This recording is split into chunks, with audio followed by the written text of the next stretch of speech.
अस्सलाम वालेकुम व्यूवर्स, कैसे हैं आप? उम्मीद है कि आप खैरियत से होंगे। हम उर्दू ज़बान में अक्सर ऐसे जुमले इस्तेमाल करते हैं रोज़मर्रा ज़िंदगी में, जैसे कि ऐसा करने के बाद तो उसे शर्म से मारना चाहिए। सियाह गिलगित बल्तिस्तान की खूबसूरती के दीवाने हैं। आप महीने में कितनी मरतबा पार्क जाते हो? आपको किस किस्म की किताबें पसंद हैं? अब इन जुमलों में देखें, सबसे पहले वाले में शर्म से मरना, फिर दीवाने हैं, कितनी मर्तबा, किस किस्म की। तो ये बहुत मुख्तलिफ टर्म्स इसमें इस्तेमाल हो गए हैं।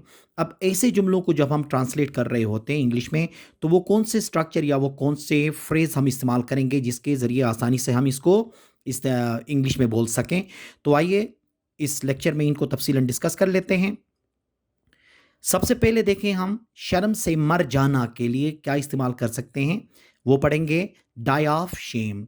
अब डाई ऑफ शेम का इस्तेमाल होता है शर्म से मर जाना या शर्म से डूब के मरना। इसके लिए यह टर्म इस्तेमाल हो जाता है या ये फ्रेज़ इस्तेमाल होता है। अब इसका जो मैं स्ट्रक्चर बनाऊंगा वो कुछ इस तरह से बनेगा, देखें। सब्जेक्ट के बाद हेल्पिंग वर्ब, फिर उसके बाद डाई ऑफ शेम। अब ये हेल्पिंग वर्ब क्या करेंगे, ज़माने के हिसाब से चेंज होगा। जैसे कि देखें, उसको तो शर्म से मरना चाहिए, उसको तो शर्म से मरना चाहिए। He should die of shame, he should die of shame. ऐसा करने के बाद तो उसे शर्म से मरना चाहिए, ऐसा करने के बाद तो उसे शर्म से मरना चाहिए। अब क्या होगा, देखें। After doing this he should die of shame, after doing this he should die of shame. इतनी बेइज्जती के बाद तो कोई भी शर्म से डूब मर जाएगा, इतनी बेइज्जती के बाद तो कोई भी शर्म से डूब मर जाएगा। अब इसका ट्रांसलेशन होगा, after being so insulted anyone would die of shame, after being so insulted anyone would die of shame. तो डाई ऑफ शेम का इस्तेमाल हम कब करेंगे, ऐसे जुमले जिसमें हम शर्म से मरने की बात कर रहे होते हैं या शर्म से डूब मरने की बात कर रहे होते हैं। तो ऐसे जुमलों को हम इंग्लिश में बोलने के लिए डाई ऑफ शेम का इस्तेमाल कर सकते हैं। तो ये फार्मूला है, इसके मुताबिक आप मुख्तलिफ जुमले बना सकते हैं। दूसरा है हमारे पास पागल होना या दीवाना होना। उसके लिए इस्तेमाल होता है क्रेजी अबाउट। मतलब आपका शौक इतना होता है कि आप उसके बगैर रह नहीं सकते हो या वो करने के लिए आप दीवाना हो जाते हो। तो ऐसे कामों के लिए या ऐसी चीज़ों की जो आदत पड़ती है उसके लिए इस्तेमाल करते हैं। जैसे कि इसका फार्मूला होगा, देखें। सब्जेक्ट, फिर उसके बाद हेल्पिंग वर्ब, उसके बाद क्रेजी अबाउट करके आगे आप लोगों ने उसका नाम लेना है जिस चीज़ के भी आप दीवाने हैं, ठीक है। अब जैसे कि देखें, वो अंग्रेज़ी के लिए पागल है, वो अंग्रेज़ी का दीवाना है, मतलब बोलने का इतना शौक है उसको। तो फिर इसके लिए क्या होगा, he is crazy about English, he is crazy about English. मैं मौसीकी का दीवाना हूँ, मैं मौसीकी का दीवाना हूँ। तो इसके लिए होगा, I am crazy about music, I am crazy about music. सियाह गिलगित बल्तिस्तान की खूबसूरती के दीवाने हैं, सियाह गिलगित बल्तिस्तान की खूबसूरती के दीवाने हैं, मतलब वो चाहते हैं इसकी खूबसूरती को। तो वो क्या बनेगा, देखें।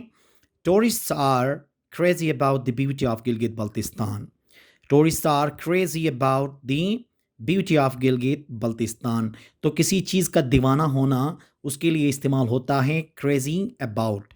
तो इसी स्ट्रक्चर के मुताबिक क्या करेंगे, हम मुख्तलिफ जुमले बनाएंगे और आप इसकी प्रैक्टिस करने के लिए इसको इस्तेमाल करके मुख्तलिफ जुमले बना सकते हैं। तीसरा है हमारे पास कितनी मर्तबा। हम अक्सर अपनी ज़बान में कितना, कितनी मर्तबा, चाहे वो कोई भी ज़बान क्यों ना हो, उसमें ये इस्तेमाल हम कर लेते हैं। जैसे कि हाउ ऑफन, इंग्लिश में क्या होगा, हाउ ऑफन, ठीक है। अब इसका जो स्ट्रक्चर बनेगा, देखें। हाउ ऑफन के बाद हम हेल्पिंग वर्ब, फिर उसके बाद सब्जेक्ट, फिर वर्ब की फर्स्ट फॉर्म, फिर other word.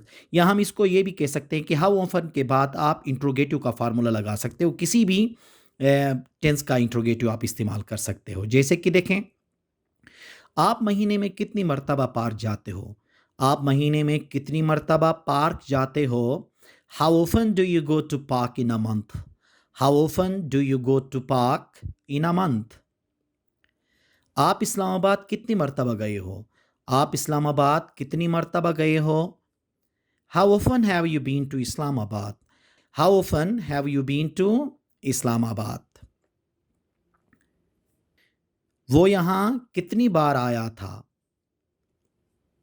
How often did he come here, how often did he come here, या कितनी मर्तबा या कितनी दफ़ा, इसके लिए हम क्या इस्तेमाल करते हैं, हाउ ऑफन का इस्तेमाल करते हैं। और ये जहन में रख लो कि हाउ ऑफन के बाद हमेशा जो फॉर्मेट इस्तेमाल होगा वो इंट्रोगेटिव का फॉर्मेट इस्तेमाल करना होगा। चौथा है किस किस्म का या किस तरह का। उर्दू में जब हम कहते हैं ना, तो उसके लिए हम इंग्लिश में इस्तेमाल करते हैं what type of. What type of का इस्तेमाल कर लेते हैं।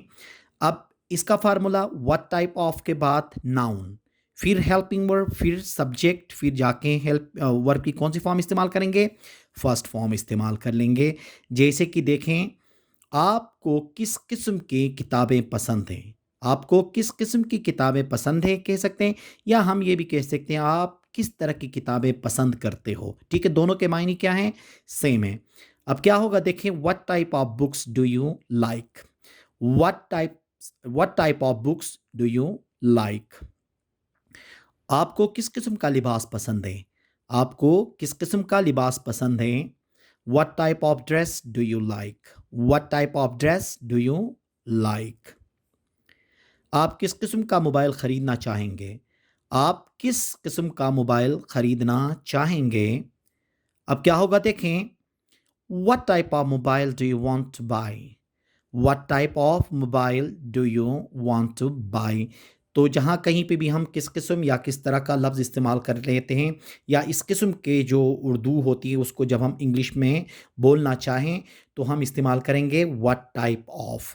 तो इस लेक्चर के अंदर हमने 4 स्ट्रक्चर्स क्लोज कर लिए जो कि हमारी रोज़मर्रा ज़िंदगी में बहुत ज़्यादा इस्तेमाल होते हैं। तो इनकी आप लोग प्रैक्टिस करें, रोज़ाना की बुनियाद पे इसको अपनी इंग्लिश में इस्तेमाल करते जाएं, तो इससे क्या होगा, आपकी जो लैंग्वेज है वो बेहतर होगी। उम्मीद है कि आज का ये लेक्चर आपको पसंद आया होगा। Thank you very much.